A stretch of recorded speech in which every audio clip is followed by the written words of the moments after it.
সম্মানিত দর্শক এবং শ্রোতাবৃন্দ, আমি যশোরী আপনাদের সকলকে জানাই সালাম। ময়লার ব্যাপারে, আবর্জনার ব্যাপারে আমাদের একটি কনসেপ্ট রয়েছে, আর সেটি হলো ময়লা ডাস্টবিনে থাকে, নর্দমাতে থাকে।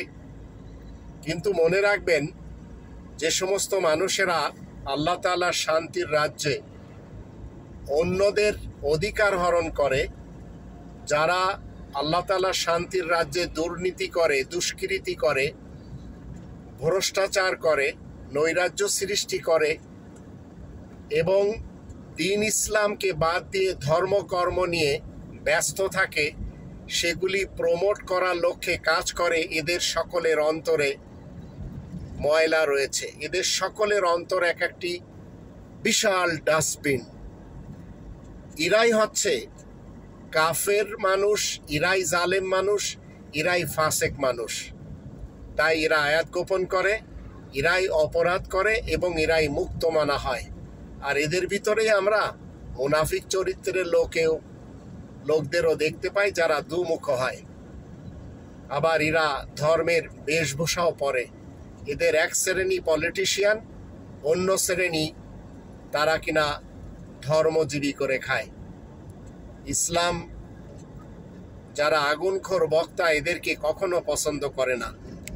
তাই 2 নম্বর সূরা আল বাকারার 174 নম্বর আয়াতের মধ্যে আমরা দেখতে পাই, ধর্মজীবী করে যারা খায় তারা কোরআন বিক্রি করে, কোরআনের আয়াত নগণ্য মূল্যে বিক্রি করে, তারা কিস্সা কাহিনী করে, যখন কোরআনের কথা বলার দরকার সেখানে তারা কিস্সা কাহিনী করে সামান্য টাকা পয়সা কোরআনের নামে হাতিয়ে নিয়ে চলে যায়।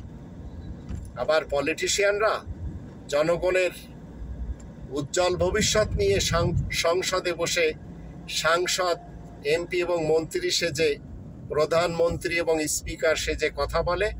মূলত এরা সবাই জাতির ভাগ্যকে যে বদলানো দরকার ছিল সেটি তারা আমলে করে না। তো এরা সবাই এক একটি আস্ত ইবলিস এবং শয়তান।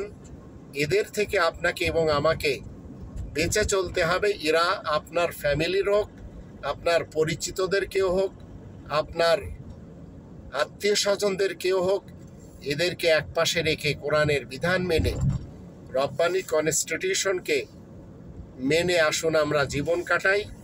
আর গণতন্ত্রের, রাজতন্ত্রের, সমাজতন্ত্রের এবং মোল্লাতন্ত্রের কনস্টিটিউশনগুলি একপাশে রেখে দিই। আল্লাহ আমাদের সবারই সহায় হন, আমরা যেন ইবলিস এবং শয়তানের তাগুতের জালে ফেঁসে না যাই।